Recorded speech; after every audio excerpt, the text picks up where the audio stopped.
तो सबे विपानिनो शोका पत्ता च निशोका होन्तु सबे विपानिनो दुःख पत्ता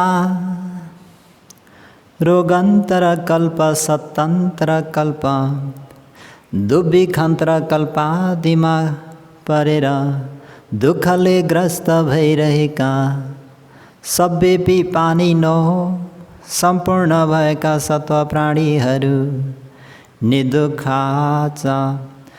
दुःख रहित भएको वा दुःख नभएको पनि होन्तु भवन्तु भइबक्सोस् हजुर। भय पत्ता राजा भय चोर भय अघि भय उदक भय विभिन्न कारणले भयभीत भइरहेका सबै विपानिनो सम्पूर्ण भएका सत्व प्राणीहरू निर्भया छ। भय रहित भएको वा भय नभएको पनि होन्तु भवन्तु भइबक्सोस् हजुर। शोक पत्ता ज्ञाति व्यासन रोग व्यासन भोग व्यासन आदि व्यासन धर्मका कारणले शोकाकुल भइरहेका सबै विपानिनो सम्पूर्ण भएका सत्व प्राणीहरू निशोका छ। शोक रहित भएको वा शोक नभएको पनि होन्तु भवन्तु भइबक्सोस् हजुर। सर्वप्रथम वहाँ तथागत अरहं सम्मा सम्बुद्ध भगवान शास्तामा सादर वन्दना। धर्मरत्न सङ्घरत्नमा पनि वन्दना। शासनका उपाध्याय आचार्यदेखि लिएर देखाउने सुनाउने सिकाउने सबै गुरु भन्तेज्यूहरूलाई यो स्थानबाट वन्दना र साथै उहाँहरूको आशीर्वादलाई शिरोधारण गरेर सज्जनवर्ग श्रोतागणहरूमा दिनानुदिनको मङ्गलमयको शुभकामना व्यक्त गर्दै सबैको मङ्गल होस्, भलो होस्, कल्याण होस् भन्ने शुभेच्छालाई अगाडि राखेर आज मिति 2077 साल साउन 28 गते बुधबार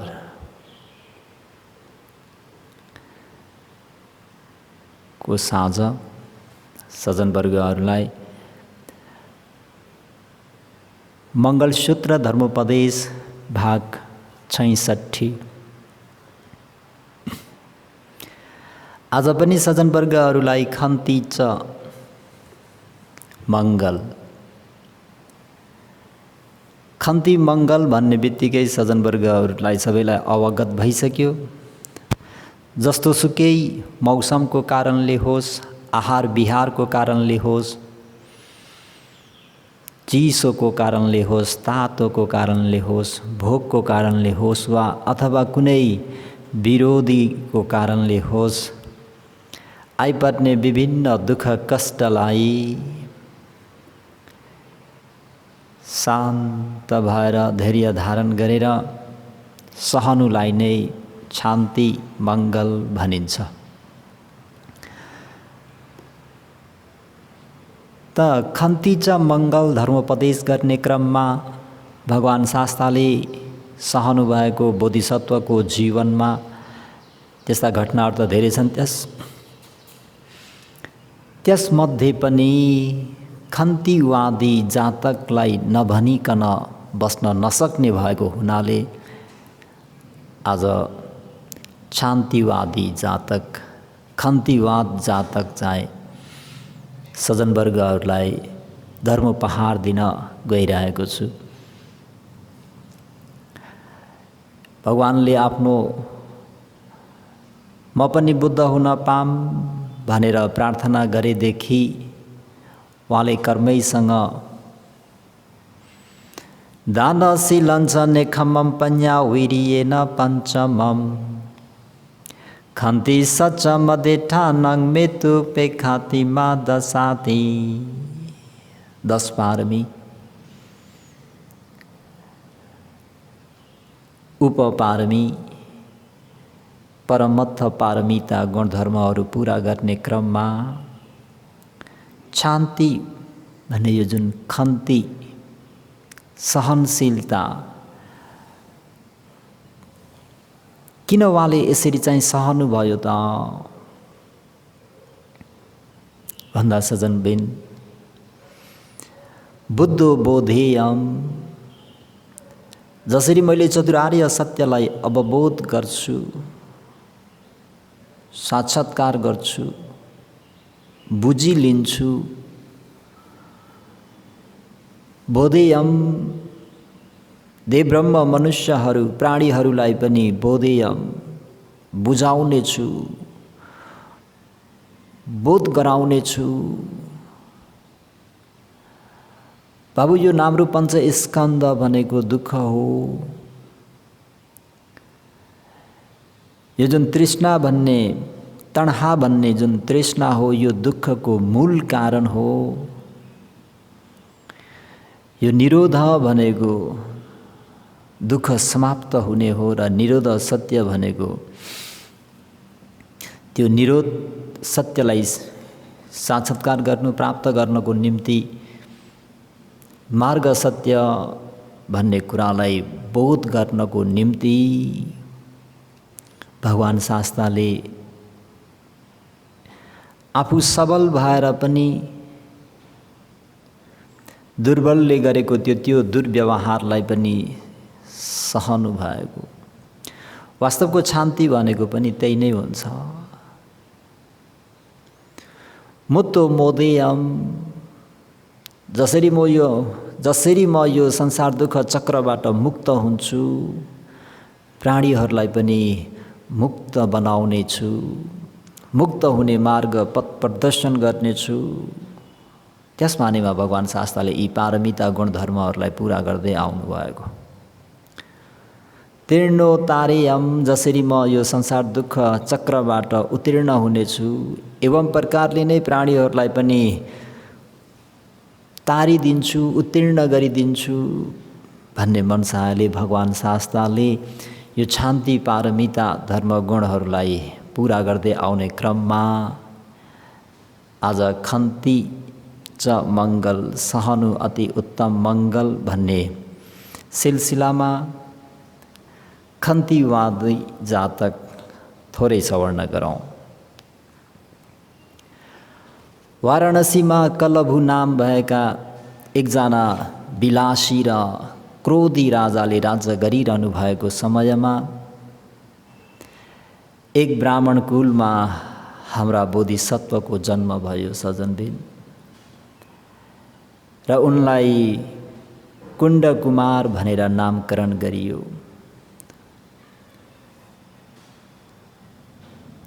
र वहाँ ब्राह्मण महाशाल कुलमा, महाशाल भनेको 80 करोड धन सम्पत्तिका मालिक थिए भनौँ। कुण्डकुमार ठुलो भएपछि तक्षशिलामा गएर अनेक शिल्प विद्याहरू सिके र विद्या अध्ययनरत पुरा भइसकेपछि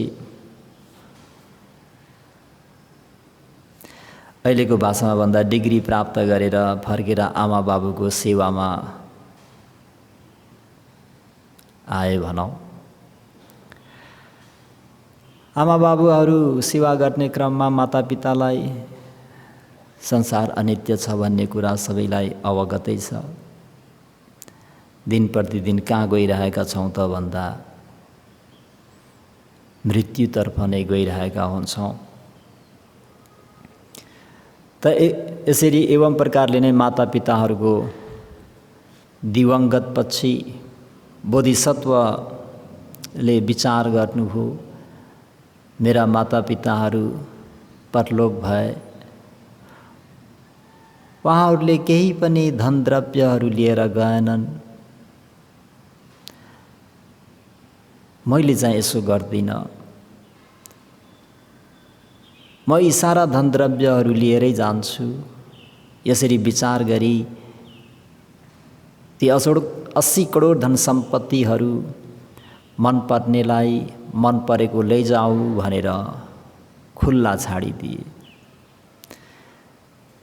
र फेरि स्वयं आफू चाहिँ ऋषि वेश ऋषि प्रवजित भएर हिमालय प्रदेशमा गएर तपोचरण गर्न थाले। चिरकालसम्म धेरै वर्षसम्म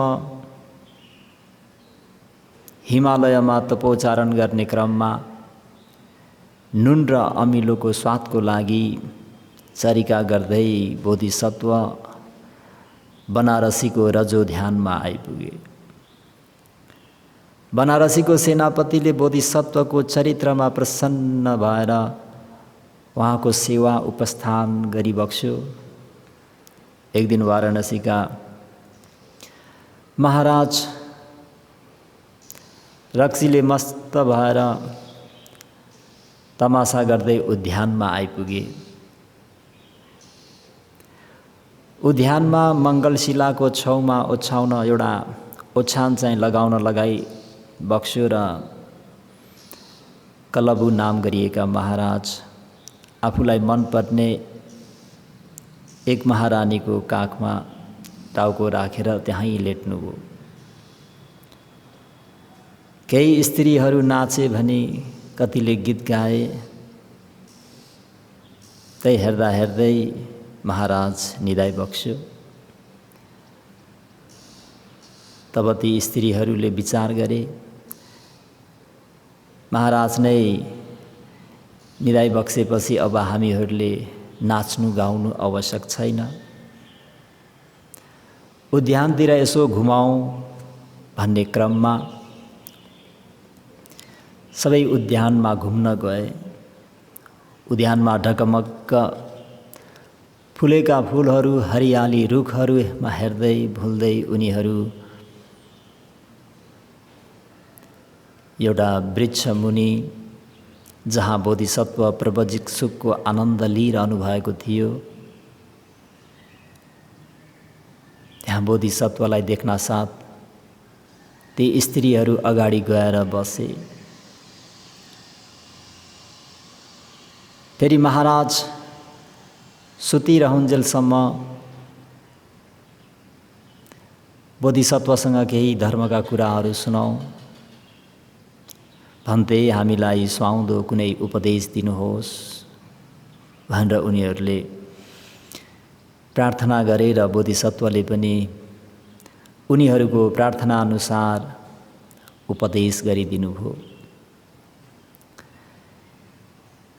यता महाराज पनि सुतिरहनु भएको जुन रानीको खुट्टा पनि गलेर आयो। अलिकति हलनचलन हुनासाथ महाराज निन्द्राबाट बिउजिनुभयो। बिउजिँदाखेरि गीत गाइरहेको पनि सुनिँदैन, नाच्नेहरू पनि देखिँदैनन्। तब महाराजले रिसले सोधिबक्स्यो। रिसले सोद्धाखेरि कहाँ गए यी चण्डाल्नीहरू, सोधाइ पनि यस्तो सज्जनवर्ग। महाराज उनीहरू एकजना तपस्वी कहाँ बसिरहेका छन् भनेर भन्दा रिसले चुर क्रोधित भएका महाराज रिसले आँखै देखेनन्। तलवार निकालेर सरासर अगाडि बढ्नुभयो। राजा रिसले अन्धो भएको देखेर सबैभन्दा मनपर्ने एक स्त्रीले राजाको तलवार खोसेर लिइन्। राजाले तब बोधिसत्वको छेउमा बसेर यसरी सोध्नुभयो, श्रमण तिम्रो वाद के हो? बोधिसत्वले महाराज मेरो वाद शान्तिवाद हो। महाराजले फेरि सोध्नुभयो यो शान्ति भनेको के हो? बोधिसत्वले भन्नुहुन्छ गाली गरे तापनि प्रहार गरे तापनि कसैले रिस उठाए तापनि नरिसाउनु नै शान्तिवाद हो। है गाली गरे तापनि प्रहार गरे तापनि कसैले रिस उठाए तापनि रिस नगर्नु, क्रोध नगर्नु, प्रतिक्रोध नगर्नु नै के हो भन्दा शान्तिवाद हो। भनेर बोधिसत्वले यसरी जवाब दिँदा महाराजले त्यसो भए हेर्नेछु तिमीमा कति शान्ति छ। यदि भनेर महाराजले एकजना जल्लादलाई बोलाउनु भयो। त्यो मानिस चुपी र कोरा लिएर रातो माला पहिरिएर आयो सजनबिन। राजाले यो दुष्ट तपस्वीलाई समाएर जमिनमा पछार र बेसरी पिट भनी आज्ञा दिबक्स्यो। महाराजको आज्ञा हो सजनबिन।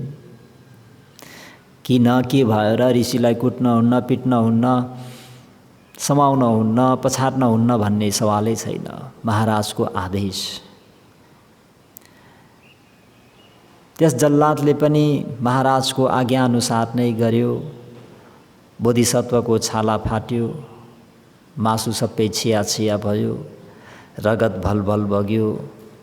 राजाले फेरि सोध्नुहुन्छ, श्रमण तिम्रो वाद के हो? बोधिसत्वले भन्नुहुन्छ, महाराज मेरो वाद शान्तिवाद हो। म क्षमावादी हुँ। के तपाईले विचार गर्नुभयो कि मेरो शान्ति छालाभित्र छ भनेर? त्यसलाई देख्न सकिँदैन महाराज। शान्ति भनेको मेरो वाद हो र क्षमा भनेको त्यो जुन खन्ती भन्ने जुन त्यो धर्म छ त्यो मेरो हृदयमा छ महाराज। भन्दा महाराजलाई अझै रिस उठेर आयो र यसको दुवै हात टुक्रा पारिदिनु। साँच्चै नै बोधिसत्वको दुवै हात चुपीले टुक्रिने गरी काटिदियो। यसो भए तापनि बोधिसत्वले महाराजलाई गाली गर्नु भएन, श्राप्नु भएन, महाराजप्रति क्रुद्ध पनि हुनु भएन, कोप पनि गर्नु भएन, सहेर बस्नुभयो रे। राजाले पछि फेरि खुट्टा पनि काटिदिनु भन्ने आदेश दिइबक्स्यो। खुट्टा पनि त्यो जल्लादले टुक्राइदियो, छिनाइदियो। हात खुट्टाबाट रगतको भल बग्यो। राजाले फेरि पुनः सोध्नुहुन्छ, श्रमण तिमी के वादी हौ? महाराज म शान्तिवादीको हुँ। मेरो शान्ति र क्षमा हात खुट्टामा रहेको छैन महाराज। त्यो मेरो भित्री हृदयमा बसिरहेको छ। राजालाई अझ रिस उठेर आयो सजनबिन। फेरि हुकुम भयो महाराजले, यसको नाक र कान पनि काटिदिनु। बोधिसत्वको नाक र कान पनि त्यस जल्लादले राजाज्ञा अनुसार नै राजाको आदेश बमोजिम काटिदियो। बोधिसत्वको सारा शरीरबाट रगत बग्न थाल्यो। राजाले फेरि पनि सोध्नुभयो, भन श्रमण तिमी के वादी हौ? बोधिसत्वले सानो स्वरमा, महाराज मेरो वाद शान्तिवाद हो। म शान्तिवादीको हुँ। मेरो शान्ति र क्षमा हृदयको भित्र अन्तस्करणमा निहित छ। महाराज हजुरले देख्न सक्नुहुन्न। हात खुट्टा नाक कानको जरामा शान्ति हुँदैन। त्यो शान्ति भन्ने जुन त्यो क्षमाशील हो, हृदयको भित्र अन्तस्करणमा निहित हुन्छ। महाराज रिसले गर्दा झन् आँखै देखेनन्। तब राजाले बोधिसत्वको छातीमा हिर्काएर भनिबक्स्यो, दुष्ट तपस्वी तिम्रो शान्ति र क्षमाले नै तिमीलाई अब उठाउनु पनि आउनेछ भनेर महाराज रिसले सरासर फर्किबक्स्यो। राजा जानसाथ सेनापतिले बोधिसत्वको शरीरमा भएको रगत पुछेर हातमा खुट्टामा नाकमा कानमा कपडाले बेरिदिए। फेरि एकातिर बसेर हृदय बिन्ती गरे, भो महाराज, भो ऋषि, वहाँ राजाप्रति मात्र क्रोध गरी बक्सोस्, अन्य देशका प्रजाहरूप्रति देशवासीहरू क्रोध नगरी बक्सोस् भनेर सेनापतिले ऋषिलाई यसरी अनुरोध गर्नुहुन्छ। यो ते हत्ते च पादे च कण्हा न सञ्च छेदयि तस कुञ्ज महावीर मारठ विनस इदं। महावीर हे महावीर, यो जुन व्यक्तिले ते तपाईको हत्तेच हातहरू पनि छेदै काटिदिए, पादेच पाउहरू पनि छेदै काटिदिए, कन्हा न सञ्च जसले हजुरका नाक कानहरू पनि छेदै काटिदिए। तस कुञ्ज महावीर, महावीर हे महावीर, तस तपाईको हात पाउ नाक कान काट्ने व्यक्तिप्रति मात्रै कुञ्ज रिस गरी बक्सोस्। मारठ विनस इदं, इदरठं यो काशी राष्ट्रको मा विनस विनाश एउटा नगरी बक्सो। हे महावीर, जसले तपाईको हात खुट्टा र नाक कान काटिदिए, छेदन गरिदिए, छिनाइदिए, उसप्रति मात्र तपाईँ क्रोध गरी बक्सोस्। यो काशी राष्ट्रको विनाश एउटा नगरी बक्सोस् भनेर सेनापतिले यसरी अनुरोध गर्नुहुँदा यो कुरा सुनेर बोधिसत्वले बिस्तारै यसरी जवाब दिनुहुन्छ। सज्जनबिन, यो मे हत्ते च पादे च कण्हा न सञ्च छेदयि चिरं जीवतु सो राजा नहि कुञ्जन्ति मादिसा। यो मे हत्ते च पादे च कण्हा न सञ्च छेदयि चिरं जीवतु सो राजा नहि कुञ्जन्ति मादिसा।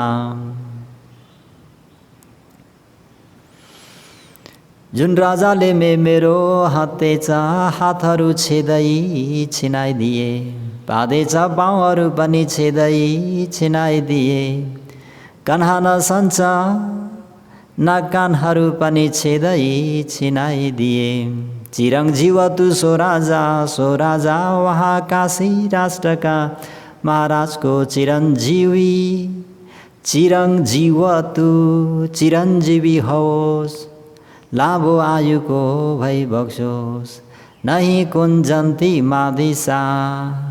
म जस्तो मानिससँग कसै प्रति पनि रिस छैन। कुञ्जन्ति रिस भन्ने मा कुञ्जन्ति कसैसित पनि रिस छैन। जुन राजाले मेरो हात खुट्टा काटिदिए, नाक कान पनि काटिदिए, त्यस राजा पनि चिरञ्जीवी होन्। म जस्तो मानिससँग कसै प्रति पनि रिस छैन। अनावश्यक एउटा तपस्वीलाई, ऋषिलाई देशका राजाले यसरी तिम्रो वाद के हो भनेर आवेशमा आएर, क्रुद्ध भएर, रिसले आफ्नो राष्ट्रका सन्तहरूलाई, श्रमणहरूलाई यसरी कुट्नु, त्यसरी पिट्नु, त्यसरी पछार्नु, त्यसरी हात खुट्टा नाक कान काटिदिनु,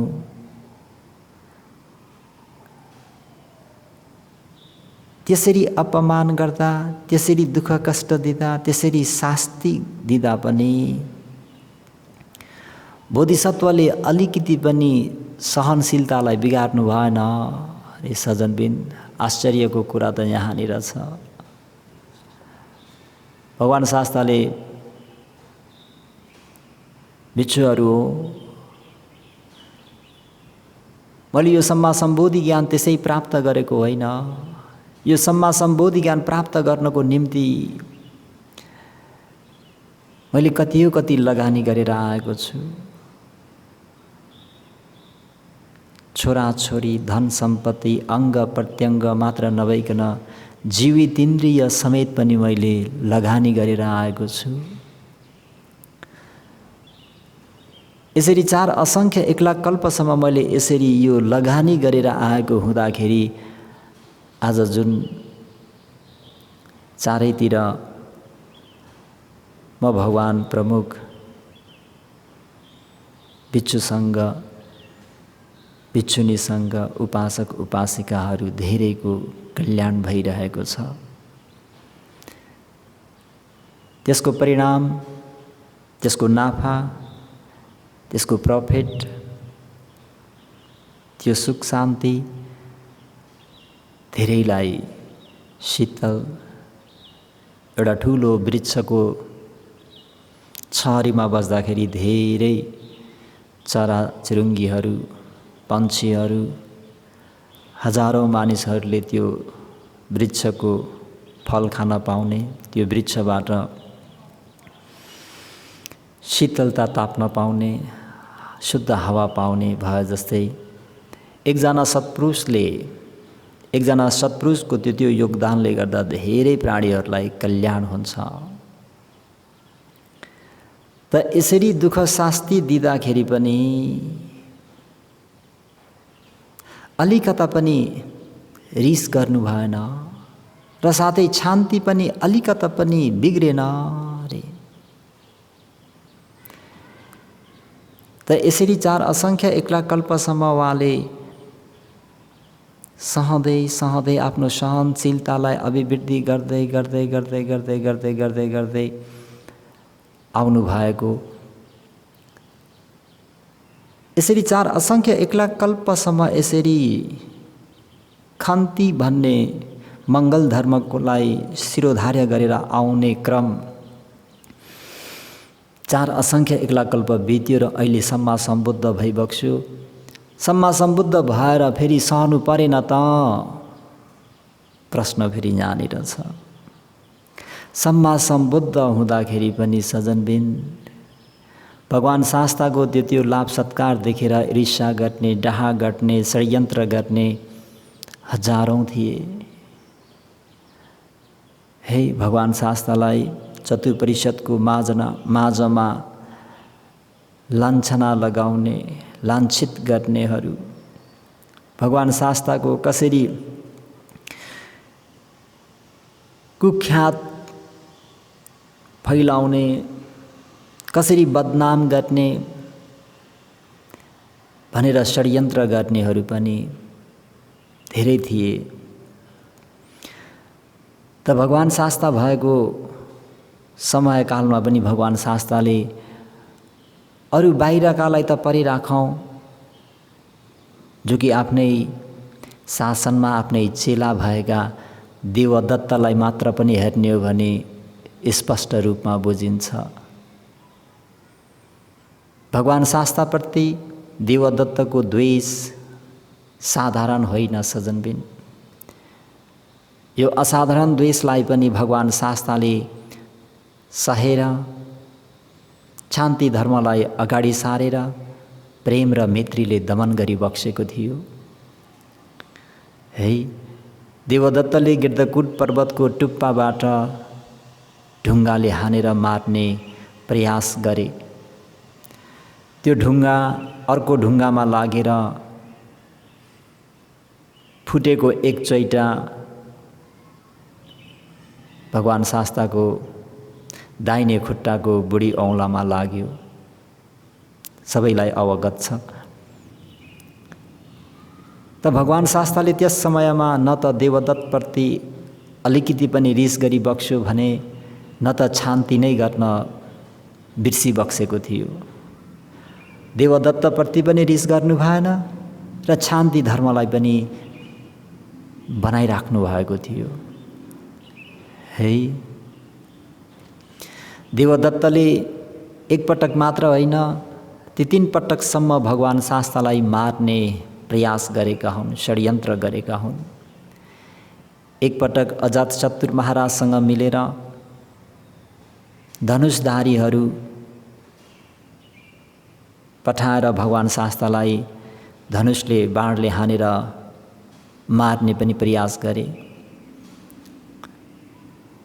त्यतिखेर पनि भगवान शास्ताले न त धनुषधारीहरूलाई न त यो षड्यन्त्र गर्ने देवदत्त भिक्षु देवदत्तलाई न त भिक्षु देवदत्तलाई मद्दत गर्ने मगध नरेश अजातशत्रुप्रति नै रिस गर्नुभयो, न त शान्ति धर्म नै बिर्सिनुभयो। यति मात्र होइन, मगध नरेश अजातशत्रुकै सहयोगबाट देवदत्तले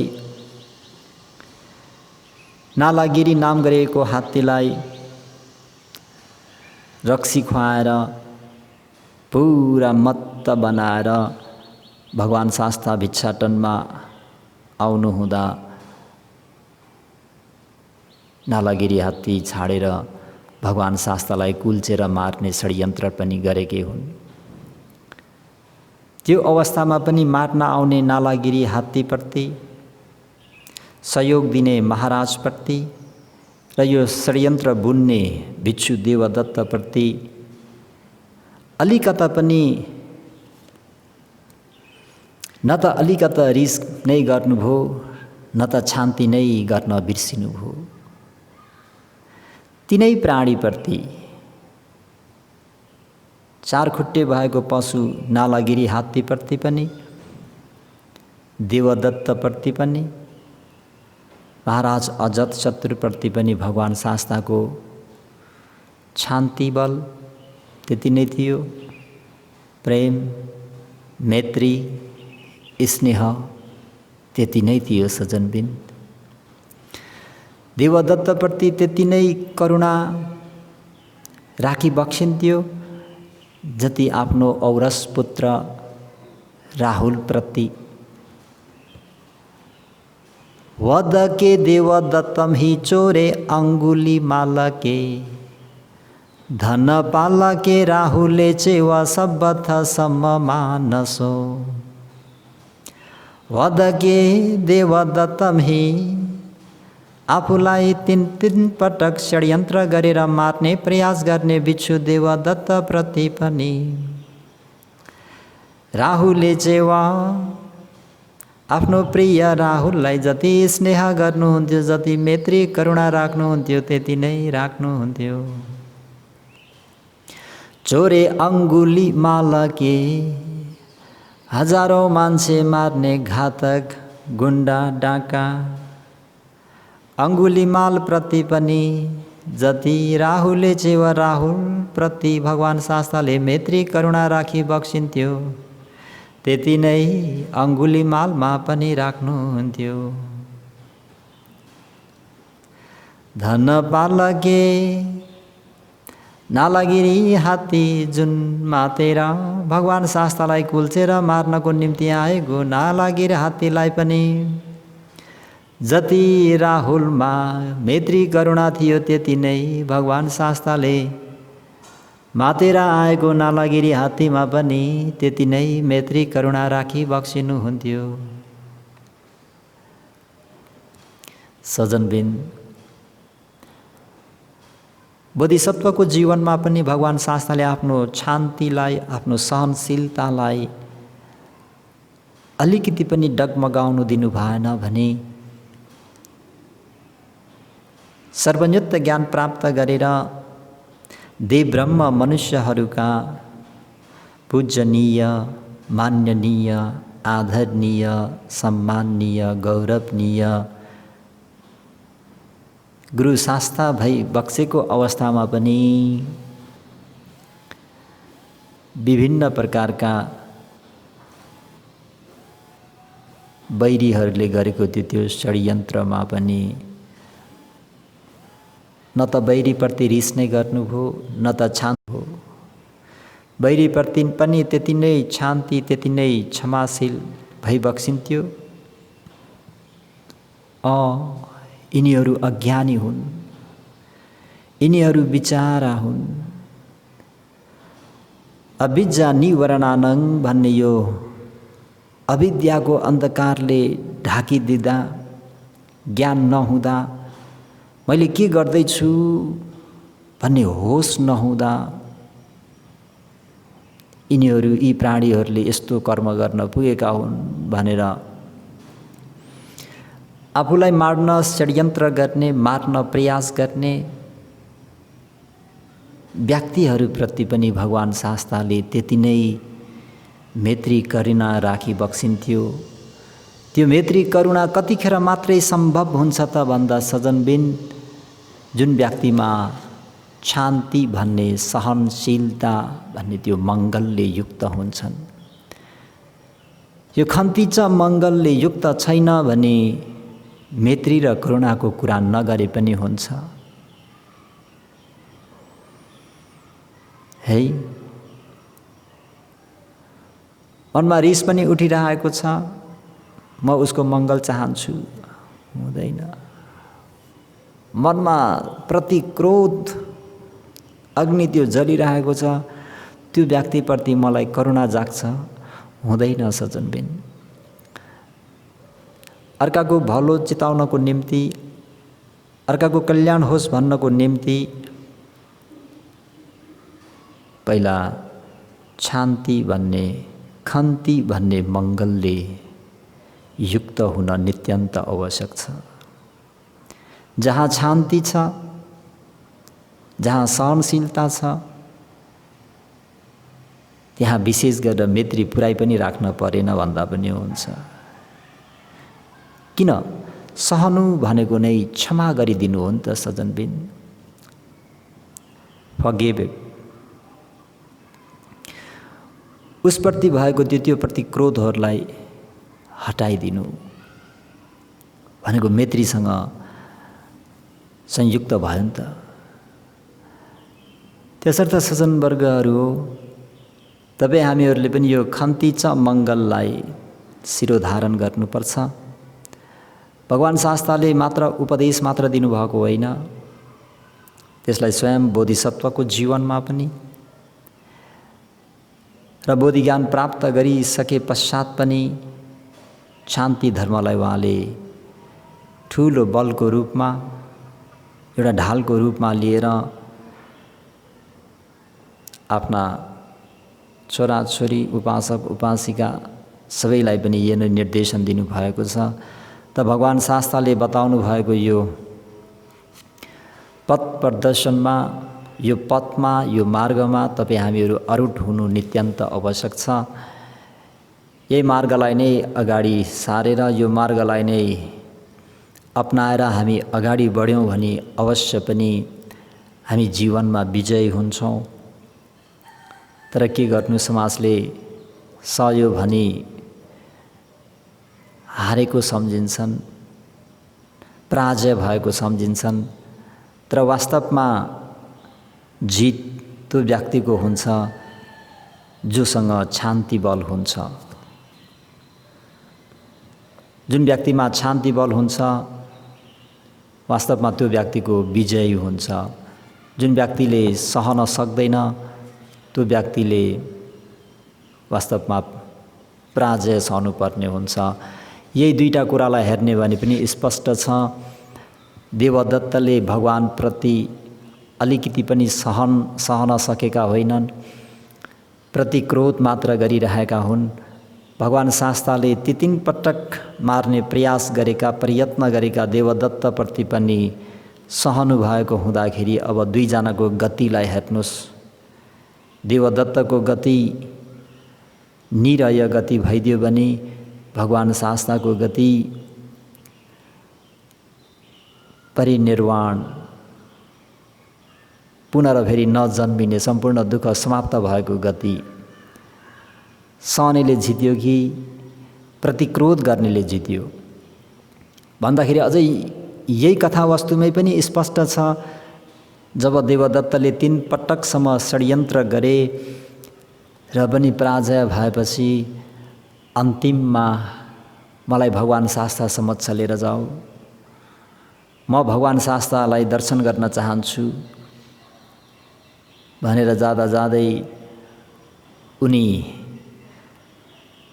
जिउँदै 4 अपाय नर्क जाने क्रममा पनि डुब्दा डुब्दै पनि इमेहि अठिहि तमङ्ग पुग्गल देवादि देव नरदम्म सारथि आदि गाथा भनेर बुद्धं शरणं गच्छामि। पो भगवान शास्ता, म महामूर्ख भए, मैले ठुलो अकुशल गरेँ, मेरो त्यति अकुशललाई क्षमा गरी बक्सोस्, मेरो यो प्राण सहित यो हाड हड्डी सहित म बुद्धं शरणं गच्छामि, म भगवान शास्ताको शरणमा जान्छु भनेर यो अन्तिममा उनलाई रियलाइज भइदियो, पश्चाताप भयो। उनले आफ्नो गल्तीलाई, आफ्नो कसुरलाई स्वीकारे। यसरी स्वीकार्दा के भयो त भन्दा उहाँको विजयी भयो भनौँ। त्यो पुण्यले उनी फेरि भविष्यमा अठिसार भन्ने प्रत्येक बुद्ध भइबक्सिन्छ भन्दाखेरि जब उनले मैले गलत गरेँ भन्ने कुरा बुझे त्यतिखेर उनको विजयी भइदियो। तर अलिकति ढिलो भयो। त्यसर्थ तपाईँ हामीहरूले पनि शेष रहेको बाँकी जीवनमा शान्ति बललाई शिरोधार्य गरेर अगाडि बढ्यौँ भने अवश्य पनि कल्याण हुन्छ भन्दै आजको यो खन्तीच मङ्गललाई यही नै समाप्त गर्छु। कर्मले साथ दिएछ, स्वास्थ्यले साथ दियो भने फेरि बाँकी रहेका मङ्गल धर्महरूलाई पनि भोलि फेरि आफ्नो क्षमता मुताबिक कोसिस गरेर व्याख्या गर्नेछु भन्दै इदं मे पुण्यं आसवख्या वहं होतु, इदं मे पुण्यं निबानस्स पच्चयो होतु, इदं मे पुण्यं सबे सत्ता अनुमोदन्तु, सबे सत्ता सुखिता भवन्तु। सबैको मङ्गल होस्, भलो होस्, कल्याण होस् भन्दै साधु साधु साधु।